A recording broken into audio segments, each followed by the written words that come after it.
They say every river tells a story, but in the quiet village of Umuagu, one river spoke in blood, a place where love turned bitter and secrets drowned beneath the waters. What happened to Amarachi, the only daughter of a loving family?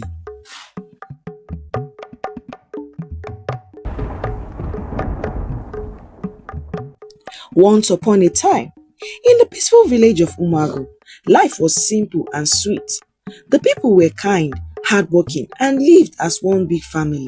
Their homes were made of clay, with thatched roofs that swayed gently in the evening breeze. Children played by the dusty roads, while the elders gathered under the big iroko tree to tell stories of old. At the far edge of the village flowed a clear, beautiful river. It sparkled like glass under the sun, giving the people water for cooking, bathing, and drinking. The villagers wore colorful clothes, and in the evenings, the sound of drums and laughter filled the air as they danced around the fire. Among the people of Umagu lived a kind couple named Okoro and Nnenna. They had one beautiful daughter named Amarachi, whom they loved with all their hearts. Amarachi was their treasure, and they would do anything for her. She was kind, respectful, and gentle. Her long hair danced in the wind, and her smile could light up the darkest night. Many young men admired Amarachi, not just for her beauty, but for her pure heart. Children loved her because she always shared her fruits and sweets. The elders often blessed her as she passed. Amarachi's first love was a young man named DK. At first, DK was loving and gentle. He often picked flowers for her by the riverside and made wooden bangles for her slender wrist. They spent evenings talking under the mango tree. "I will always protect you," DK would say, holding her hand. But with time, DK changed. He became jealous, angry, and harsh. He didn't like Amarachi talking to other people, even children. He shouted at her in the front of others, and his once kind eyes grew cold. Amarachi was unhappy. She spoke to her parents about DK's behavior. Okoro, her father, frowned. "A man who cannot control his anger is dangerous," he said. Nnenna held Amarachi's hands. "My daughter, you deserve peace." Amarachi decided to end the relationship. "It's over, DK," she said one afternoon by the river. DK's face darkened. "You'll regret this." He spat before walking away. Amarachi felt fear in her heart, but she stayed strong. Not long after, Amarachi met Obinna, a kind and gentle young man. Obinna was the village drummer. His laughter was loud, and his heart was pure. He treated Amarachi with respect and kindness. He picked ripe mangoes for her, helped her mother fetch firewood, and also spoke to her with gentle words. "You deserve to be happy, Amarachi," he would say. The villagers were happy for them. Even the children danced when they saw Amarachi and Obinna together. But DK watched from a distance, hatred burning in his eyes. One cool evening, Amarachi went to fetch water from the river. The path was quiet and the fireflies danced in the bushes. Suddenly, DK appeared from behind a tree. "Why are you avoiding me?" he asked. "Leave me alone, DK," Amarachi replied, her voice shaking. DK grabbed her hand. "You are mine," he shouted. They argued, their voices echoing through the silent trees. In a moment of anger, DK struck Amarachi. She stumbled and hit her head on a sharp stone by the river bank. "If I can't have you, no one else will." Blood flowed into the water. DK stared at what he had done, fear gripping him. "No one must know," he whispered and fled into the darkness, leaving Amarachi's lifeless body behind. Night came, and Amarachi did not return home. As Amarachi's blood flowed into the river, the spirits could sense the injustice of her innocent blood. And then the spirit dragged her body into the river. The river, once clear and blue, turned red. Back in the village, Okoro paced the floor while Nena wept. Obinna arrived, worried. "I haven't seen her," he said. The villagers gathered with lanterns and torches. They searched the forest, calling, "Amarachi, Amarachi," but there was no answer. Even the birds seemed silent. At dawn, the villagers went to the river. What they saw made them tremble. The water was no longer clear. It was deep red, as though the river itself had bled. The women screamed, "The gods are angry," shouted an elderly woman. The village chief called a meeting. No one dared to fetch water. The crops began to dry. Children cried from thirst. Fear spread across Umuagu like wildfire. Pretending to be sorrowful, DK joined in the search party. He went to Obinna. "Where is she?" he accused.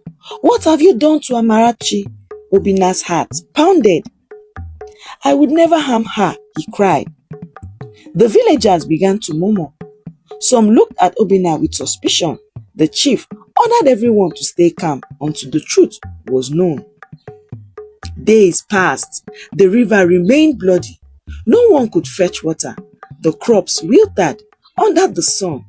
Women carried empty pots, and men dug holes in the ground, hoping to find water. The sky stayed cloudless. Fear gripped the hearts of the people.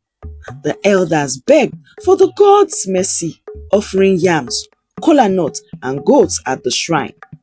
One night, Mama Neka, the oldest woman in Umuagu, had a dream. She saw Amarachi's spirit, pale and sad, standing by the river. "I was wronged," the spirit whispered. "My killer still walks free." Mama Neka woke up and was startled. The next morning, she went to the chief and the village elders and told them about her dream.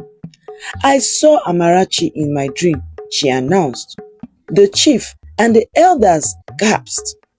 "She said her killer walks amongst us." The chief, with a heavy heart, declared, "We must call upon the gods to reveal the guilty one." It was decided that every villager would dip a foot into the river. The elders believed that the spirit of the water will reject the guilty one. If the person responsible for Amarachi's death touched the river, something would happen to expose them.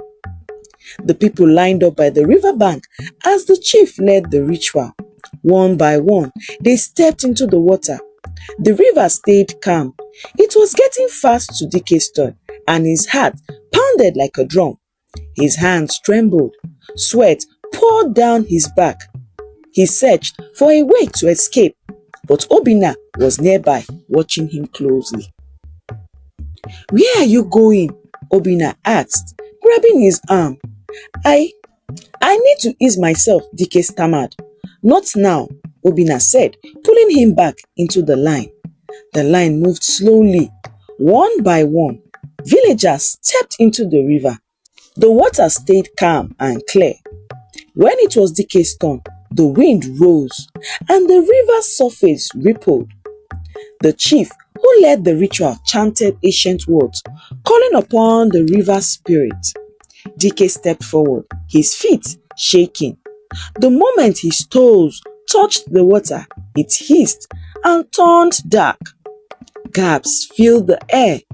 The river boiled around his feet.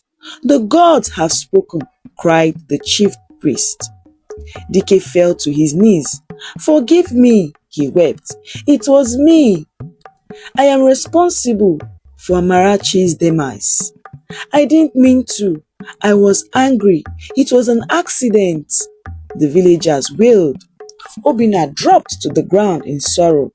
Some women covered their faces while the men shouted in anger. The elders performed cleansing rituals.